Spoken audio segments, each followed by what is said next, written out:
성경송입니다. 로마서 1장 14절 말씀입니다.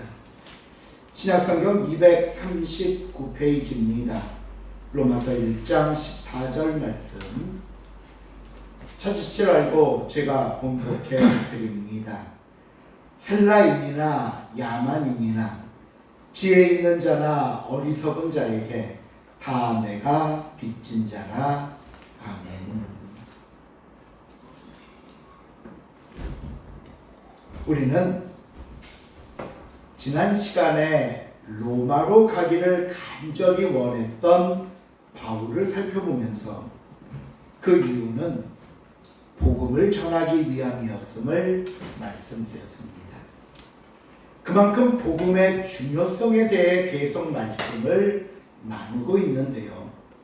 오늘 본문도 이 복음에 관한 말씀으로서 바울은 특별히 빚진 자라는 표현으로 복음과 자신과의 관계를 설명하고 있는 것을 볼 수가 있습니다. 14절을 보시면 이런 말을 합니다. 헬라인이나 야만인이나 지혜 있는 자나 어리석은 자에게 다 내가 빚진 자라. 우리는 이 말씀을 통해 먼저 두 가지 사실을 살펴보려고 합니다. 첫 번째는 헬라인이나 야만인이나 지혜 있는 자나 어리석은 자가 과연 누구기에 바울은 이들에게 빚을 졌다고 하는가 하는 것이고요. 두 번째는 그럼 바울은 이들에게 과연 어떤 빚을 졌다는 것인가 하는 겁니다. 자, 먼저 바울이 말하는 이 헬라인이나 야만인이나 지혜 있는 자나 어리석은 자는 과연 누구를 가리키는 것인가? 우리가 이제 국어 시간에 나오는 건데요. 어떤 문장이나 문체를 표현하는 기법 중에 메리스무스라는 용법이 있습니다. 이건 뭐냐면요. 양극단에 있는 두 단어를 통해 그 안에 포함된 전체를 설명하는 용법입니다. 예를 들면 이런 거예요. 내가 밤낮으로 일했다라고 이야기할 때 밤과 낮이라는 단어, 그렇다고 이 말이 내가 밤과 낮에만 일했다라는 뜻은 아니잖아요.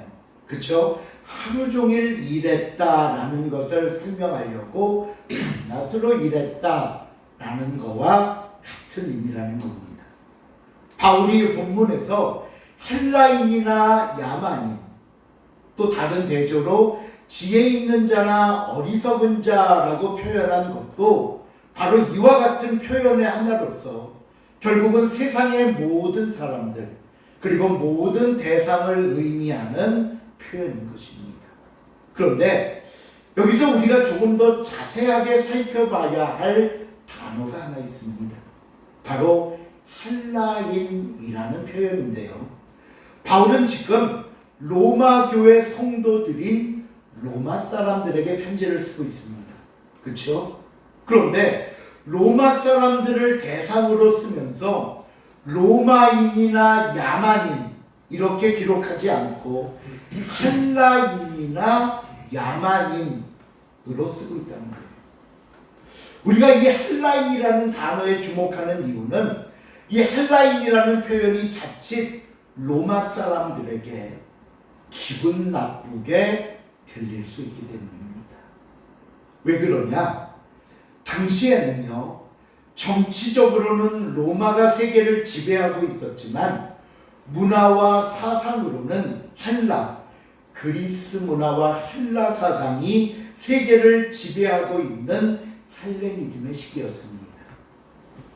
BC 323년부터 330년 사이 그리스 고유의 문화가, 제가 지도를 띄우진 않았지만 지중해 연안과 시리아, 이집트 그리고 페르시아 등지에 전파되면서 당시 그곳에 있던 오리엔트 문화와 융합한 새롭고 세계적인 성격을 띤 문화가 형성되었는데 그게 바로 헬레니즘입니다. 그런데 이 문화의 영향력이 얼마나 크고 강했던지 로마가 정치와 군사적으로는 세계를 지배하고 있는 상황 속에서도 문화와 철학, 사상만큼은 여전히 헬레니즘에 종속되어 있었던 겁니다. 그래서 당시에 헬라인을 본문에도 나왔지만 헬라인 하면 유식한 사람, 문명인을 가리키는 말이 되는 거고요. 또 헬라 문화권에 살면서 헬라어, 그리스어를 사용하고 헬라 철학을 아는 지식층을 가리켜 헬라인이라고 했던 겁니다. 그러니 로마 입장에서는, 로마 사람들로서는 이 헬라인이라는 표현이 굉장히 자존심 상하는 일이 될 수 있었던 겁니다. 그런데 바울은 그럼에도 불구하고 굳이 헬라인이라고 지칭한 이유가 뭘까요? 잘 모르시겠죠? 예.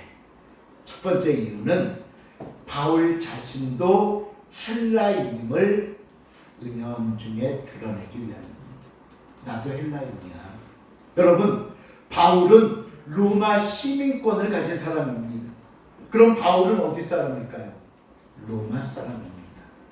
예. 그러니 정치적인 면에서 바울은 로마 사람입니다. 그런데 여러분, 바울의 고향이 어딘 줄 아시지요? 바울은 길리기아 지방 다소에서 태어난 유대 디아스포라입니다. 이 말은 바울 역시 성장 과정 속에 헬라 문화 속에 자란 헬레니즘의 인물이라는 말입니다. 나도 헬라인이야. 그러니 그가 헬라인에게 빚을 졌다는 말은 나도 헬라인으로 나와 같은 당신들에게 빚을 졌습니다 라는 말을 하고 싶은 것이었고요. 두 번째 헬라인이라는 말을 쓴 이유는 자기가 바울이 진 빚을 강조하면서 듣는 사람들에게 충격을 주기 위함이었습니다. 왜 이게 충격이었냐면 사실 이 두 번째 이유 때문에 자기가 헬라인이라는 사실을 밝히기도 했는데요. 한번 보세요, 여러분.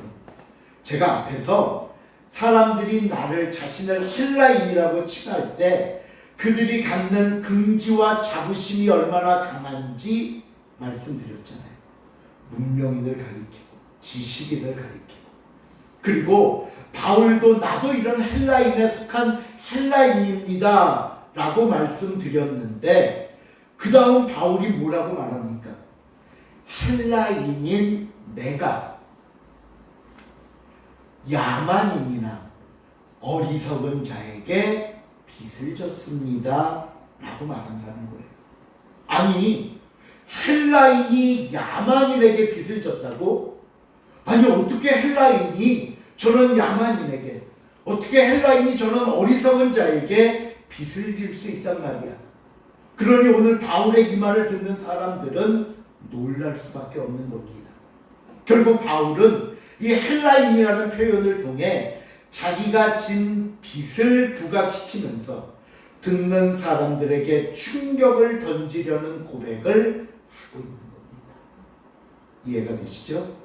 이거 좀 어려운 얘기였어요. 그만큼 지금 바울은 자기가 진 빚을 중요하게 생각하고 있다 보여주는 내용인데, 그럼 두 번째 아까 질문 있었죠. 그럼 도대체 바울은 이들에게 무슨 빚을 졌다는 얘기인가?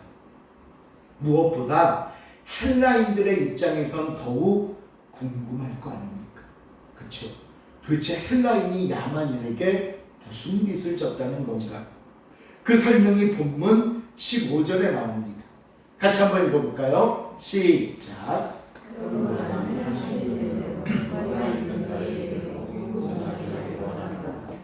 15절은요, 내가 진 빚을 갚는 방법은 너희에게 복음을 전하는 것이다 말합니다.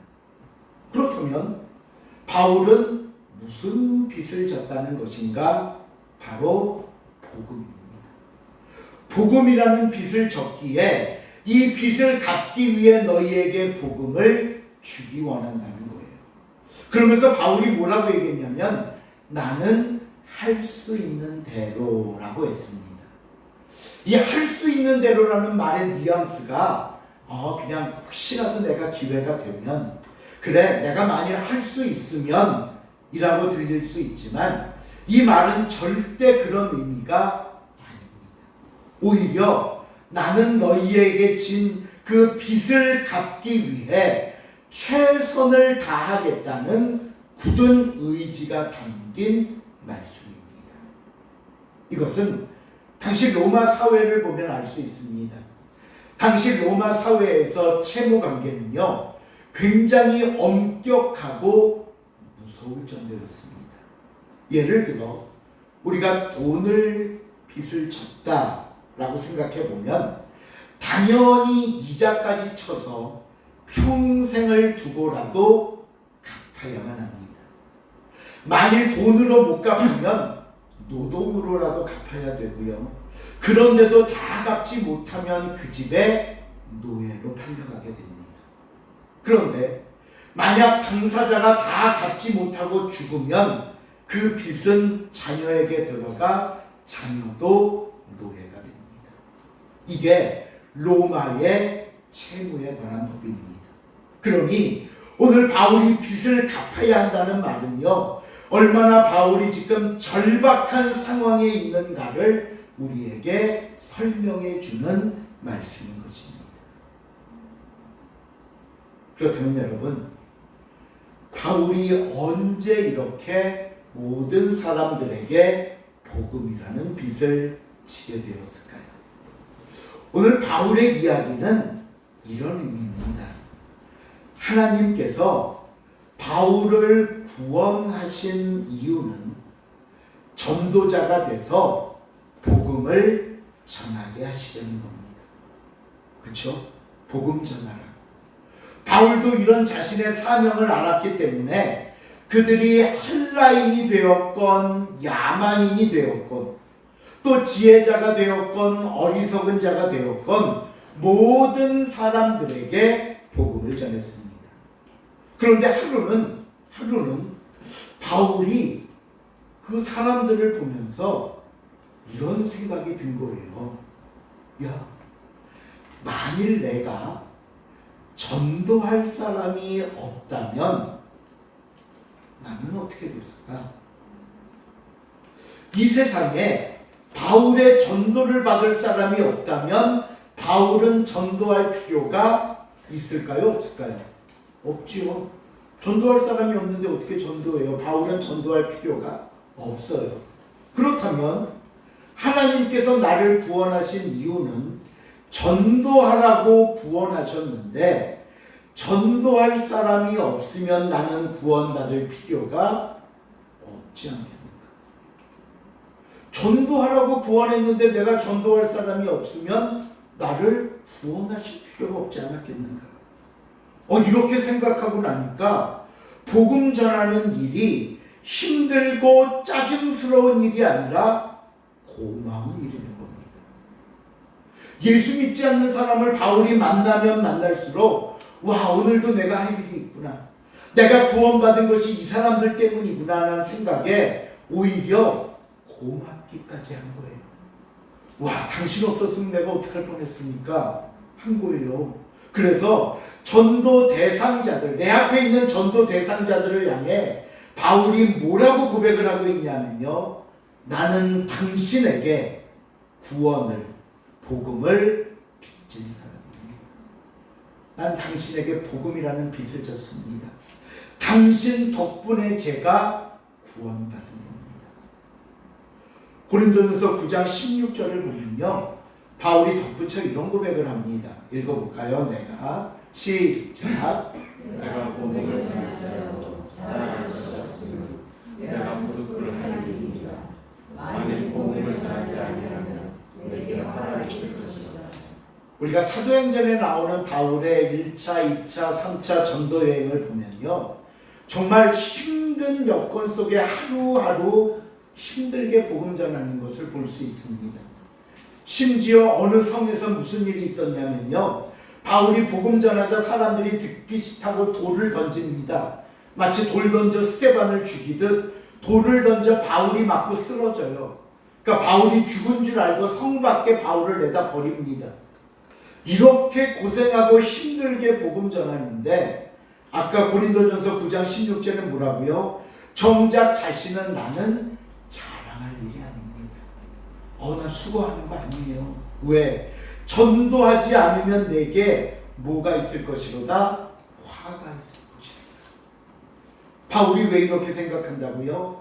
우리가 진 빚을 갚지 못하면 어떻게든 그 대가를 치러야 하는 것처럼 복음의 빚은 반드시 갚아야 하는 중요한 문제이기 때문입니다. 오늘 성경은 이 바울의 빚을 이야기하면서 저와 여러분에게도 바울처럼 세상을 빚진 자로 살라고 말씀합니다. 가장 먼저 우리에게도 바울과 같은 복음의 빚이 있습니다. 여러분, 누가 나를 복음으로 인도해 줬습니까? 누가 나에게 복음을 전해 주셨습니까? 때로는 부모님으로부터 나에게 복음을 주셨기도 했습니다. 또 나를 예수 믿게 하고 나를 교회로 인도한 그분이 생명을 준 것입니다. 그렇다면 내가 받은 이 소중한 생명을, 내가 받은 이 귀중한 복음을 내 다음 이어서 또 다른 누구에게 주실 생각이십니까? 여러분의 전도 대상자는 누구인가 하는 겁니다. 여러분은 그들을 마음에 품고 기도하고 계십니까? 여러분은 그들을 기회가 되는 대로 그들에게 찾아가고 다가가려고 노력하고 계십니까? 그들에게 복음을 전하기 위해 내가 얼마나 열심히 계획하고 준비하고 노력하고 계십니까? 디모데후서 4장 1절 2절에 보니까 바울이 이런 말을 합니다. 하나님 앞과 살아있는 자와 죽은 자를 심판하실 예수 그리스도 앞에서 그가 나타나실 것과 그의 나라를 두고 엄히 명하노니 너는 말씀을 전파하라. 때를 얻든지 못 얻든지 항상 힘쓰라.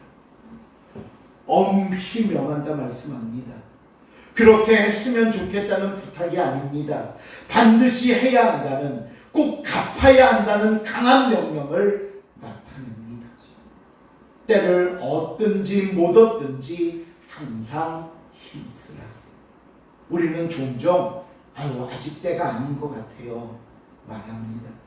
우리는 종종 아니요, 상황이 지금은 안 좋으니 조금 더 기다려봐야 할 것 같아요 대답합니다. 하지만 여러분, 두렵기는 이런 우리의 대답과 생각과 말이 때로는 내 사명에 대한 핑계나 게으름을 위한 변호가 되지 않기를 바랍니다. 복음은 언제 어디서나 최선을 다해야 할 저와 여러분의 책임이요 의무라고 말씀합니다. 두 번째, 우리는 지금 내가 만나는 사람들, 내가 속한 곳에 빚을 지고 있습니다. 누가 저에게 목사님은 누구에게 빚을 지셨습니까? 라고 묻는다면 저는 가장 먼저 우리 예드림교회 성도들이라고 대답합니다. 성도 없는 교회가 존재할 수 없듯이 여러분이 없으면 저는 목사의 역할을 할 수 없는 게 아닙니까? 그래서 저는 여러분께 빚진 자입니다. 때로는 제가 표현이 좀 서툴고, 제가 MBTI 또 I잖아요. 이면 좋은데 I잖아요. 그래서 쑥스러움이 많아서 때로는 잘 표현도 못하고 드러내서 감사드리지 못하지만 저는 감히 고백하건대 여러분께 진심으로 감사드리고 있습니다. 기도할 때마다 여러분을 위해 간절히 기도하고 있습니다. 이것이 제가 목사로서 여러분에게 진 빚을 갚는 일이기 때문입니다. 마찬가지로 여러분도 어느 곳에서 누구에게 빚을 지셨습니까? 그곳이 가정이고 그 대상이 가족들일 수 있습니다. 왜? 그들을 위해 내가 때로는 어머니로서, 내가 아내로서, 때로는 내가 자녀로서의 책임과 사명이 있지 않습니까?